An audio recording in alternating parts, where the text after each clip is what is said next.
আমার কান্না আসতেছে এই কথাটা শুনে।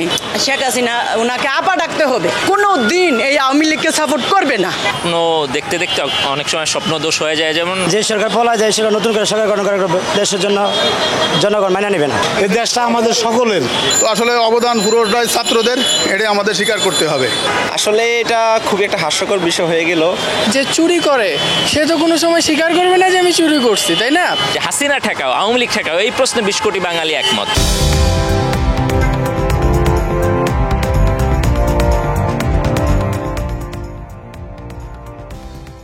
দর্শক, বাংলা এডিশনের নিয়মিত আয়োজন জনমত আপনাকে স্বাগত। আপনাদের সাথে আছি আমি ফয়সাল আহমেদ। জনমতের আজকের বিষয়, বাংলাদেশের প্রাক্তন প্রধানমন্ত্রী শেখ হাসিনা বিভিন্ন আন্তর্জাতিক গণমাধ্যমে দেয়া সাক্ষাৎকারে বলেছেন আওয়ামী লীগ ছাড়া কোনো নির্বাচন গ্রহণযোগ্য হবে না এবং আগামী নির্বাচনে আওয়ামী লীগ অংশগ্রহণ করবে, হয় তারা বিরোধী দলে থাকবে নয়তোবা সরকার গঠন করবে। সাধারণ জনগণ তার এই মন্তব্যকে কিভাবে দেখছে, চলুন জানা যাক। এইটা হচ্ছে একটা অবাস্তব কল্পনা বিলাস, মানে মানুষ ওই স্বপ্ন দেখতে দেখতে অনেক সময় স্বপ্ন দোষ হয়ে যায়, যেমন হাসিনার ওই অবস্থা হয়েছে। বাংলাদেশে এরকম কোনো আর বাস্তবতা নাই যে হাসিনা বা তার দল ফিরে আসবে। যদি তারা চিন্তা করে থাকে চোরাগ হত্যা কোনো স্টাইলে কিংবা জাতীয় পার্টির থ্রুতে কিংবা অন্য কোনো দলের থ্রুতেও তারা নির্বাচনে আইসা তারপর কোনো ধরনের ঘটনা ঘটাবে, সেই জন্য আমি বলবো যে বাংলাদেশের এই একটা প্রশ্ন যে হাসিনা ঠেকাও আওয়ামী লীগ ঠেকাও, এই প্রশ্নে 20 কোটি বাঙালি একমত, ঐক্যবদ্ধ। ফলে এমনিতে আমরা জামাত হইতে পারি, বিএনপি হইতে পারি, আপ বাংলাদেশ হইতে পারি, এনসিপি হইতে পারি, বিভিন্ন দল হইতে পারি, কিন্তু যখন হাসিনা প্রশ্ন আসবে ওই জায়গায় সবাই একমত। ফলে হাসিনার এবং তার দলের এখানে তো আসার সুযোগ নাই, বরং হাসিনার নিজে যদি আসতে চায় আমরা ওয়েলকাম জানাই, কারণ বিচার টিচার চলতেছে, শীঘ্রই তো আর ফাঁসি বা সর্বোচ্চ একটা রায় আসবে এবং আমরা তারে সংবর্ধনা দিয়া জেলের দিকে নিয়ে যাইতে চাই। সে যদি আসতে চায় সে নিজে আসুক। আওয়ামী লীগ, বিএনপি, এনসিপি বিভিন্ন দল, সেটা হলো আর এক জিনিস। রাজনীতির প্ল্যাটফর্মে ওই উঁচা নেশা এরকমের সব কিছুর মধ্যে উঁচা নেশা ধাপাচ্ছে, তাই না? এই আওয়ামী লীগের শিকড় অনেক নিচে, অনেক গভীরে। আওয়ামী লীগ বাতিল প্রশ্নঙ্গে কিছু বলতে চাই না। জনগণ যদি চায়, ইচ্ছা করলে আবার একটা গণবিপ্লব করে আবার আওয়ামী লীগকেই আনতে পারে, কিন্তু সেটা এখন বর্তমানে নির্বাচনের উপরে নির্ভর করবে।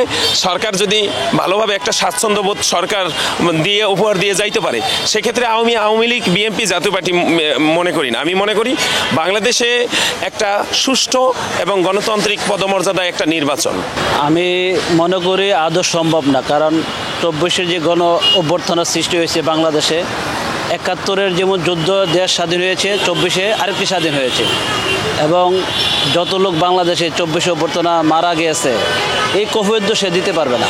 কারণ একটি সরকারের কাছে জনগণের প্রত্যাশা থাকে, কি দাবি দেওয়া, এটাই তো। জনগণের প্রত্যাশা পূরণ না করে সে কী করলো?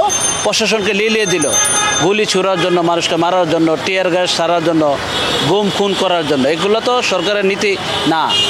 সরকারের বৈশিষ্ট্য থাকবে জনকল্যাণমুখী কাজ করা, জনগণের উদ্দেশ্যে কাজ করা।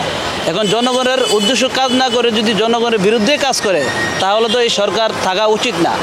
আগামী জাতীয় সংসদ নির্বাচন সুষ্ঠু হোক, নিরপেক্ষ হোক এবং সুন্দর হোক, এটাই আমার কামনা।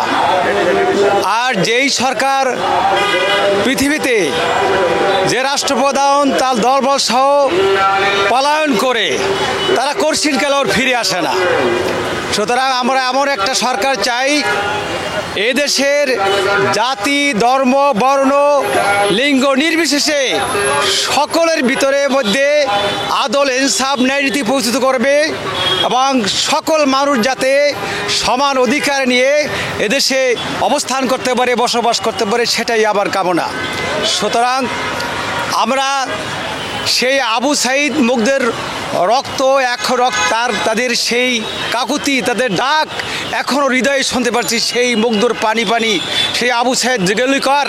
সুতরাং এই 2-3 হাজার যুবকেরা তাদের গায়ের তাজা রক্ত ঢেলে দিয়েছে এদেশের মানুষের ন্যায্য অধিকার আদায়ের জন্য, বৈষম্যহীন সমাজ গড়ে তোলার জন্য।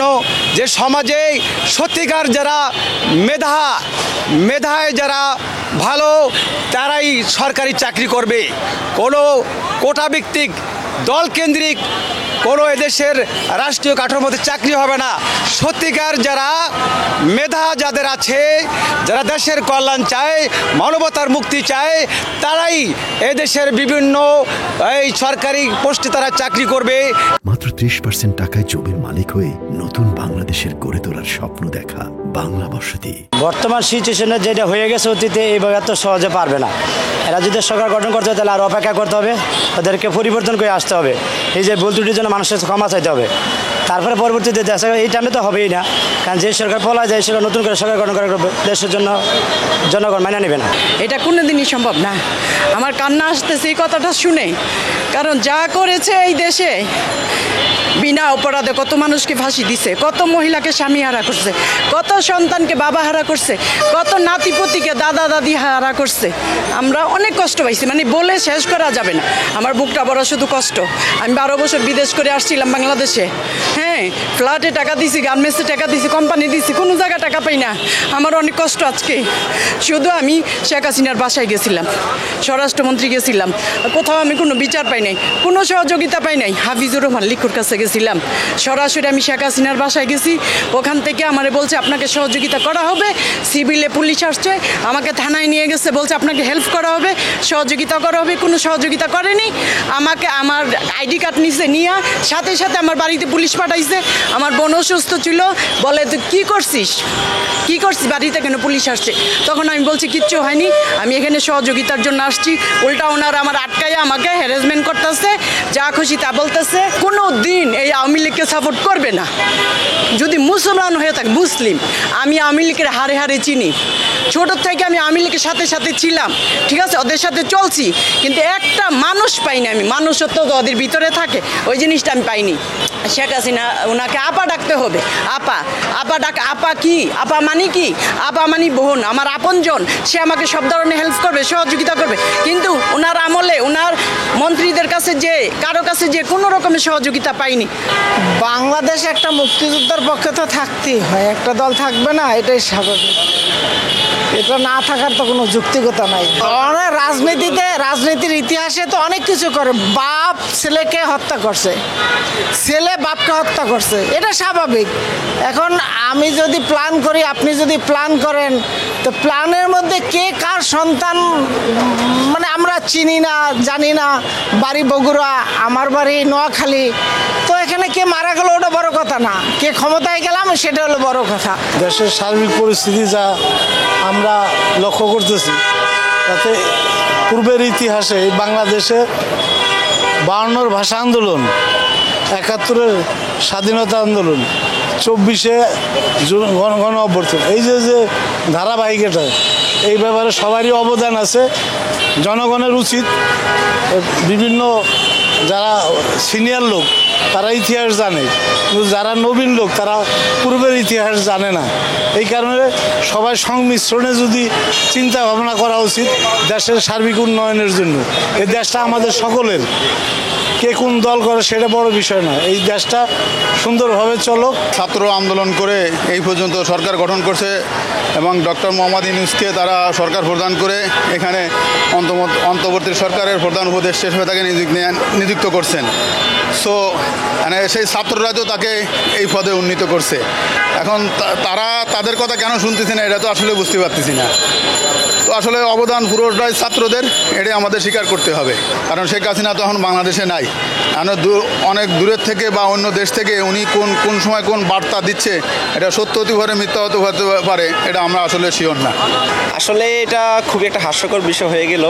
কারণ আমরা দেখেছি ফ্যাসিস্ট আমলে হচ্ছে যেভাবে তারা হচ্ছে প্রশাসন বলেন বা প্রশাসনিক কর্মকর্তা যারাই বলেন বা সরকার কর্তৃক যারা দায়িত্বরত ছিল, এই যে হাজার হাজার মানুষ মারলো, ছাত্র জনতার বুকের উপর দিয়ে একটা গণ অভ্যুত্থান হলো, এরপরে যদি ফ্যাসিস্ট সরকার মনে করে যে তারা আবারও এই দেশে অবস্থান নিতে পারবে বা জনগণ তাদেরকে অ্যাকসেপ্ট করে নেবে, আসলে জিনিসটা খুবই হাস্যকর। কারণ আপনারা দেখতেই পাচ্ছেন তাদের যে কর্মীরা মাঠে যারা সক্রিয় রয়েছে, এবং তাদের যে কর্মকাণ্ড এগুলা আসলে বলতে গেলে হাস্যকর। কারণ এখানে অন্যান্য সরকারের আমলে তো হচ্ছে রাজনৈতিক দল এক দল আরেক দলকে হচ্ছে প্রতিহত করতো বা হচ্ছে তাদেরকে বাধা দিত কর্মকাণ্ড করার সময়, কিন্তু এখন দেখেন তারা একটা সাধারণ মিছিল নিয়ে বের হলেই সাধারণ জনতাই তাদেরকে হচ্ছে আক্রমণ করছে বা এই ধরনের একটা কর্মকাণ্ড ঘটছে আর কি। তো প্রশাসন প্রয়োজন হচ্ছে না, এতে সাধারণ মানুষের মনের ক্ষোভ যে মানুষ এত তাড়াতাড়ি ভুলে যাবে বা তাদেরকে পুনরায় অ্যাকসেপ্ট করে নেবে, আসলে এই ধরনের কোনো কিছুই ঘটবে বলে আমার মনে হয় না।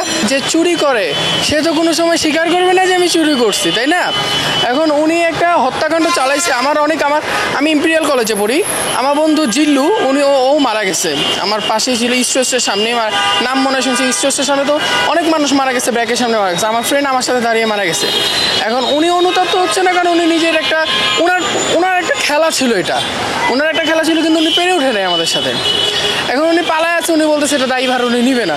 আসলে কি দিন শেষের কথা যে চুরি করে কেউ যে চোর, সে কোনো সময় নিজে বলবেন আমি চোর। বিষয়টা এইটুকু বিষয় বুঝতে হবে, যারা শিক্ষিত, যারা ওয়েল এডুকেটেড, তারা এটা বুঝবে। দর্শক, আজ এ পর্যন্তই। কাল শুনবো আপনার মত। দেখা হবে অন্য কোনো পথে। জানাবেন আপনার মতামত।